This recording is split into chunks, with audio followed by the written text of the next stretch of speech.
जी अस्सलाम वालेकुम। यासीन आपके साथ हाजिर है इस मॉर्निंग ब्रीफिंग में। आज इस हफ्ते का चौथा वर्किंग डे जुमेरात का आज दिन है। डेट है आज 19 ऑफ मार्च। तकरीबन 2 महीने हो चुके हैं। पूरी दुनिया की जो खबरें हैं, जो मार्केट है, वो सिर्फ एक ही पॉइंट पे चल रही हैं और वो है आपका दुनिया में फैला हुआ या फैलाया जाने वाला वायरस, जिसका नाम दिया गया है कोरोना वायरस। पूरी दुनिया की स्टॉक मार्केटें अजीब व गरीब तरीके से रिएक्ट कर रही हैं, बिहेव कर रही हैं।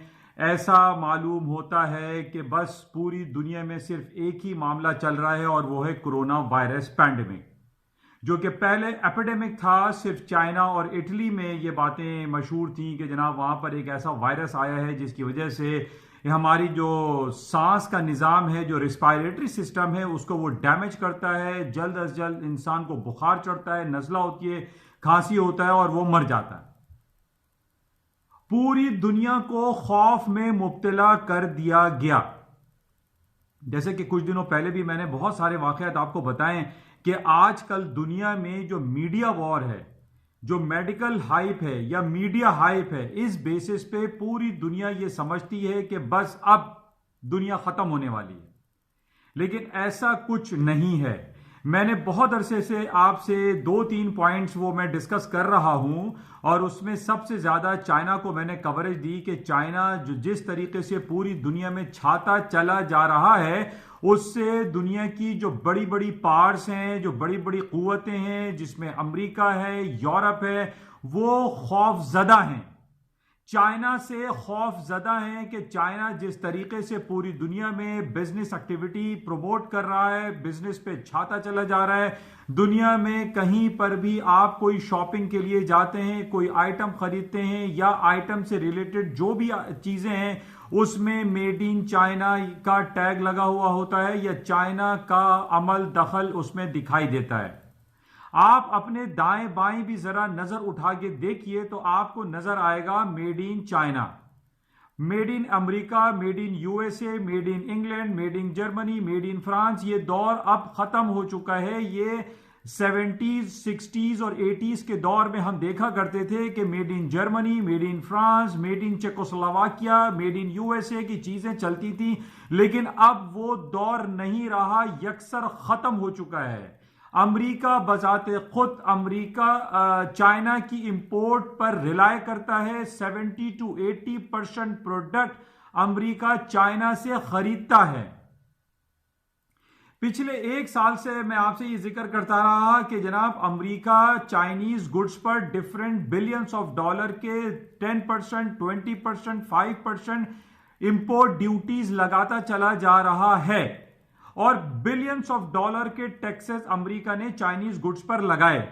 अच्छा, उस गुड्स पर टैक्सेस लगाने के बाद जो हमारे पास डिफरेंट जो लेटर ऑन रिपोर्ट्स आई, उसमें यह हमने देखा, जो कि लम्हा फिक्रिया था अमेरिका के लिए, कि अमेरिका ने इंपोर्ट ड्यूटी लगाने के बाद इंपोर्ट चाइना से न कि वो कम करता, इंपोर्ट्स बढ़ गई। ये अमेरिका के लिए एक लम्हा फिक्रिया था कि अमेरिका खुद परेशान था कि आया ये क्या हो रहा है कि इंपोर्ट ड्यूटी लगाने के बावजूद चाइनीज इंपोर्ट्स अमेरिका में बढ़ती चली जा रही हैं। पिछले दिनों 11 नवंबर को मैं बहुत ज्यादा इसका मैंने जिक्र किया कि 11th ऑफ नवंबर, जिसमें 1111 जो सिंगल्स डे कहलाता है, उसमें Alibaba.com जैक मा ने एक दिन में यानी 24 आवर्स में 38 बिलियंस ऑफ डॉलर की शॉपिंग कर डाली।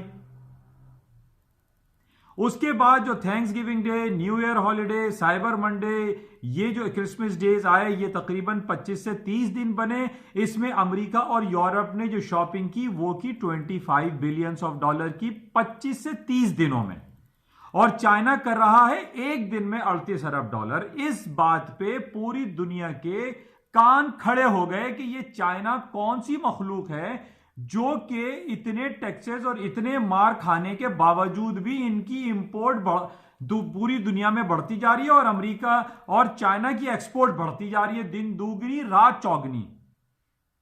इसके खौफ से एक वायरस की तख्लीक की गई जिसको बायो अटैक कहा जाता है कि जनाब चाइना को इस तरीके से मारा जाए कि पूरी दुनिया से उसका फाइनेंशियली और इकोनॉमिक कट डाउन कर दिया जाए।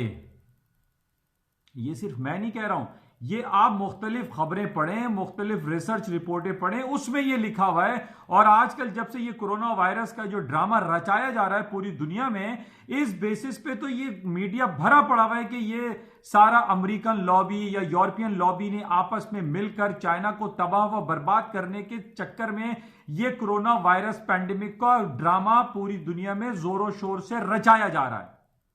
अच्छा, अब इस बेसिस पे पूरी दुनिया की stock मार्केटें बशमूल Pakistan, India, Europe, Arab country, stock मार्केटें Ratle down हो गई। वो स्टॉक मार्केटें अमेरिका की जिसका मैं पिछले दिनों आपसे ये इजहार करता रहा कि जनाब तारीख की बुलंद तरीन सतहों पे अमेरिका की स्टॉक मार्केटें चल रही हैं, खत्म हो गया। वो तमाम टेक्निकलिटीज जिसका मैं काफी जिक्र करता रहा कि जनाब RSI, moving averages, MACD, Bollinger bands, बेतहाशा जो इकोनॉमिक इंडिकेटर्स हैं, वो जो टेक्निकल इंडिकेटर्स हैं, वो काम ही नहीं कर रहे थे, वो फेलियर की तरफ जा रहे थे। रोजाना उनके टेक्निकल्स जो है वो टूट रहे थे।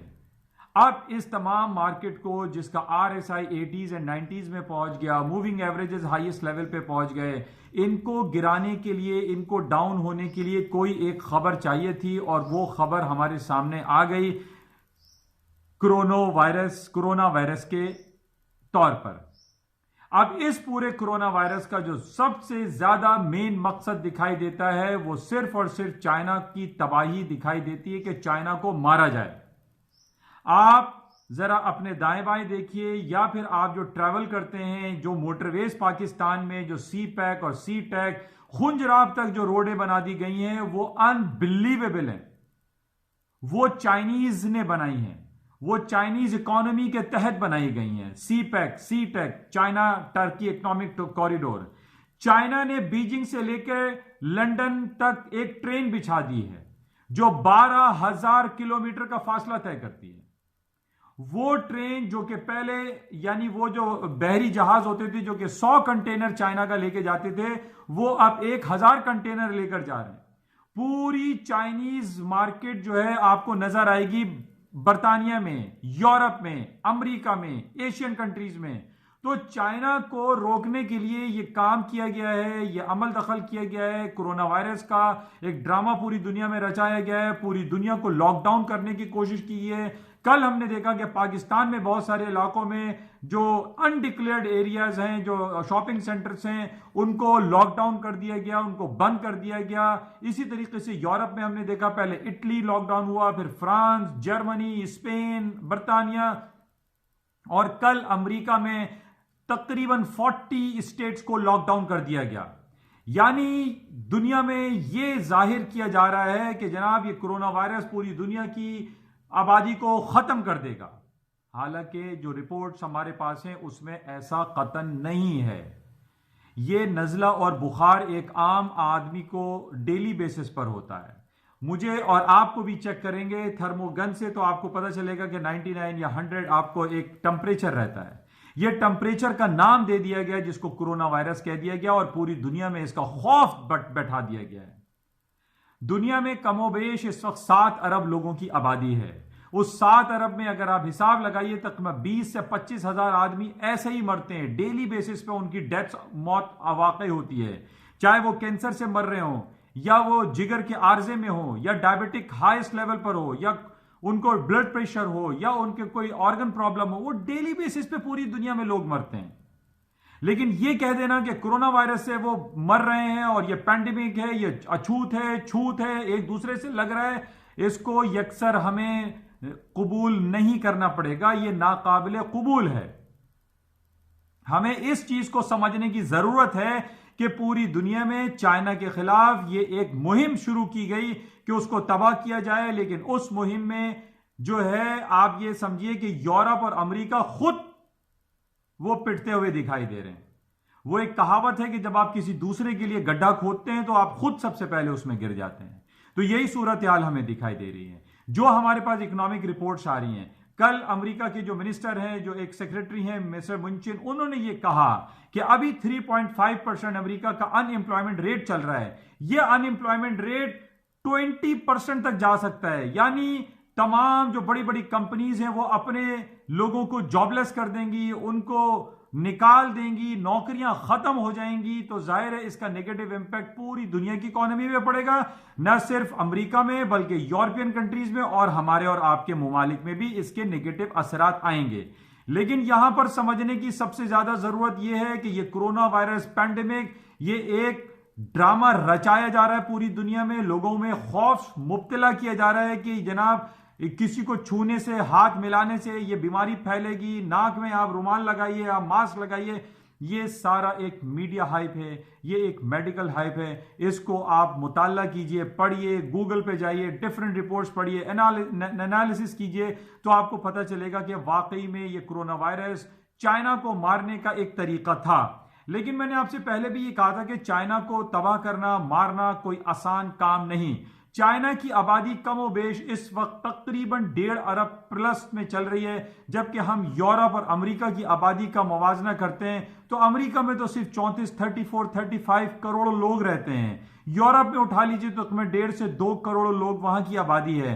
तो चाइना जिस तरीके से एक पावरफुल इकोनॉमी के तौर पर पूरी दुनिया पर मुसल्लत हो चुका है, इसको तबाह करना, बर्बाद कर देना, खत्म करना, इसकी इकोनॉमिक कंडीशन को फॉल डाउन कर देना, ये आसान काम नहीं बल्कि ये एक नामुमकिन अमल होगा। और अभी आपने ये देखा कि जितना भी कोरोना वायरस का सिलसिला चला, वहां क्वारंटाइन्स बनाए गए, हॉस्पिटल बनाए गए, और अब जो रिपोर्ट्स हमारे पास आ रही हैं उसमें यह कहा जा रहा है कि जनाब चाइना ने कोरोना वायरस के मामले को 100% तकरीबन कंट्रोल कर लिया और वहां पर कोरोना वायरस के केसेस खत्म हो रहे हैं। जबकि हम ये देख रहे हैं कि यूरोप में और अमेरिका में इसके केसेस बढ़ते चले जा रहे हैं और वो खौफ के आलम में पूरी दुनिया की स्टॉक मार्केटें गिरती चली जा रही हैं। खासतौर पे S&P, डाउ जोन्स, नैस्डैक वो डेली बेसिस पे डबल लिमिट डाउन पर जा रहे हैं। यूरोप की स्टॉक मार्केट 5 से 10% रोजाना गिर रही है। इस वक्त भी हम देख रहे हैं कि तकरीबन 2 से 5% मार्केटें डाउनफॉल है, गिरी हुई हैं। तो ये जो फियर फैक्टर है, ये पिछले हमने 2001 में भी देखा था जब 9/11 का वाकया हुआ और वहां पर एक एंथ्रेक्स पाउडर फैलाया गया, और उस खौफ से हमने ये देखा था कि जनाब न्यूयॉर्क स्टॉक एक्सचेंज की बिल्डिंग को खाली कर लिया गया। पूरी दुनिया की जो बड़ी बड़ी बिल्डिंग्स में उनमें एंथ्रेक्स का पाउडर रखा गया या एक फियर फैक्टर क्रिएट किया गया और उसमें हुआ कुछ भी नहीं। लेकिन हम ये देख रहे हैं कि इस फियर फैक्टर की वजह से अमेरिका के लोग बहुत ज्यादा खाइफ दिखाई देते हैं। पूरे एयरपोर्ट्स लाइन के लाइन लगे हुए हैं, लोगों को थर्मोगन से चेक किया जा रहा है। या जो लॉकडाउन कर दिया गया है अरब कंट्री में, वहां पर अब वहां पर लोगों ने जाना छोड़ दिया। दुबई खाली पड़ा हुआ है, सऊदी अरब खाली पड़ा हुआ है, हज और उम्रे जो है वो बंद करते हुए चले जा रहे हैं, जुमे की नमाजें बंद कर दी गई हैं। यानी अब आप ये देखिए, ये खौफ का आलम नहीं तो और क्या है, इसको हमें समझने की जरूरत है। बहरहाल इसको मजीद देखते हैं। अच्छा, इसके साथ ही कल हमने ये देखा कि तारीख में 22 साल में पहली बार क्रूड ऑयल की मार्केटें क्रैश हो गई। कल लिमिट डाउन भी हो गई, 20.48 पे क्रूड ऑयल मार्केट बंद हुई, लेकिन वो सर्किट ब्रेकर उसका खुला, मार्केट दोबारा ऊपर जाना शुरू हो गई। इस वक्त क्रूड ऑयल की मार्केट 23.50 के लगभग चल रही है। कल से तकरीबन $3 वापस आया है, लेकिन क्रूड ऑयल में जिस तरीके से पिछले दिनों सऊदी अरब, ओपेक और रशिया के दरमियान एक हम आहंगी नहीं पाई गई और 1.5 मिलियन बैरल की कटौती नहीं की गई, जिसकी बेसिस पे सऊदी अरब ने यह कहा कि हम आखिर वक्त तक अपना पेट्रोल निकालेंगे, आखिरी कतरे तक तेल निकालेंगे और मार्केट में सप्लाई भेजेंगे। जबकि टिट फॉर टैट में रशिया ने भी ये कहा कि हम मार्केट में ऑयल की सप्लाई भेजेंगे, जिसकी वजह से हम ये देख रहे हैं कि तेल की कीमतें 22 साल की लोएस्ट तरीन लेवल पे निचली सतह पर आ गई। और अब हम उम्मीद करते हैं कि पाकिस्तान भी इससे फायदा उठाएगा और पाकिस्तानी अवाम को कुछ फायदा होगा और यहां पे कीमतें ड्रेस्टिकली तेल की कम होंगी, जिसका एक आम आदमी को फायदा होगा। अच्छा, कल इसी तरीके से हमने ये देखा कि कल गोल्ड की कीमतें 1540-50 तक चली गई थी, 1540-50 तक चली गई थी, लेकिन आज इस वक्त गोल्ड की कीमतें 1480 यानी 1480 पे चल रही हैं। जिस तरीके से on the basis of these all relation, जिस तरीके से पूरी दुनिया की स्टॉक मार्केटों में क्रैश आया हुआ है, इस तरीके से हम ये समझ सकते हैं, जान सकते हैं कि सोने की कीमतों में भी नीचे जाने का पोटेंशियल एग्जिस्ट करता है, क्योंकि जिस तरीके से पूरी दुनिया में ले ऑफ्स हो रहे हैं, जॉबें खत्म होती चली जा रही हैं, तो जाहिर है कि जब लोगों के पास इनकम नहीं होगी, पैसा नहीं होगा, तो वो सोने का क्या करेंगे? सोना खरीदने की उनके अंदर पावर नहीं होगी। तो गोल्ड की कीमतों में भी फॉल डाउन दिखाई देता है। गोल्ड का level 1440, 1440 is a very important. अभी 1480 चल रहा है, लेकिन जिस तरीके से सारी मार्केटें लिमिट डाउन की तरफ जा रही हैं, चाहे उसमें तेल हो, स्टॉक इंडिसेस हो, तो गोल्ड एंड सिल्वर की कीमतें भी खातिर ख्वाह डाउन साइड पे जा सकती हैं। याद रखिए 1440 is a very important crucial supporting level. अगर 1440 टूटा तो मार्केट 1300 की विंडोज में चली जाएंगी। बहरहाल इसको देखेंगे। अच्छा, कल हमारे पास और एक बैड सूरत हाल रही, ब्रिटिश पाउंड की रही। ब्रिटिश पाउंड ने तकरीबन 35 से 40 साल का लो कर दिया। लास्ट मेरे ख्याल में 1985 का लेवल था जो कि इसने टच किया। 1.14 तक स्टर्लिंग की मार्केट आ गई। हालांकि दूसरी तरफ हम ये देख रहे हैं कि पूरी दुनिया, आज सुबह से मैं देख रहा हूं, Australia, New Zealand, Singapore, Japan, Korea, south Korea, north Korea, ये सारे ममालिक के जो सेंट्रल बैंक्स हैं वो अपने इंटरेस्ट रेट को काटते चले जा रहे हैं, माइनस टेरिटरी में जा रहे हैं। अमेरिका ने पिछले 15 दिन में 2 बार अपना interest rate 1.5 basis point cut कर दिया, 1.5% इंटरेस्ट रेट काट दिया, लेकिन उसका कोई फायदा नहीं हो रहा। जिस तरीके से ये कोरोना फैक्टर का जो एक सिलसिला है या ड्रामा है या एक पूरी फिल्म है, इसको जो चलाया गया इस बेसिस पे खौफ तारी है, जिसकी वजह से अमेरिका और दूसरे सेंट्रल बैंक जो अपने इंटरेस्ट रेट को काट रहे हैं उसका कोई खातिर खा रिजल्ट नहीं आ रहा है। अच्छा, पाकिस्तान की स्टॉक मार्केट की बात करते हैं। यहां पर भी कल भी मार्केटें लॉकडाउन हो गई, नीचे आ गई। तकरीबन 2000 से 2500 पॉइंट मार्केट माइनस थी, फिर लॉक बंद कर दी गई पूरी दुनिया की स्टॉक मार्केट की तरह। उसकी वजह कोरोना वायरस भी है, और इसका वजह एक ये थी कि बहुत ज्यादा कभी उम्मीदें थी कि पाकिस्तानी स्टेट बैंक 2% अपना इंटरेस्ट रेट कट करेगा, लेकिन पाकिस्तान ने लोगों की उम्मीदों पर पानी फेर दिया और उसने सिर्फ 0.75% इंटरेस्ट रेट कट किया, जिसका नेगेटिव इंपैक्ट स्टॉक मार्केट पे आया और पाकिस्तान की स्टॉक मार्केटें भी डाउनफॉल का शिकार हो गई। और इस वक्त भी हम देख रहे हैं कि अमेरिका के साथ साथ पूरी दुनिया की स्टॉक मार्केट के साथ साथ पाकिस्तान और इंडिया की स्टॉक मार्केटें भी डाउनफॉल का शिकार हैं। बहरहाल ये इंपॉर्टेंट खबरें रहीं, और जो सबसे ज्यादा कल मार्केट में डाउनफॉल पे आइटम रहा वो क्रूड ऑयल था, जिसने 22 साल का लो किया, और 20% अनएम्प्लॉयमेंट रेट का जो इंडिया दिया है मुंचिन साहब ने, उसकी वजह से एक फियर फैक्टर बहुत ज्यादा आया, और उसकी वजह से स्टॉक मार्केटें कल भी क्रैश होती रही और आज भी क्रैश हो रही हैं।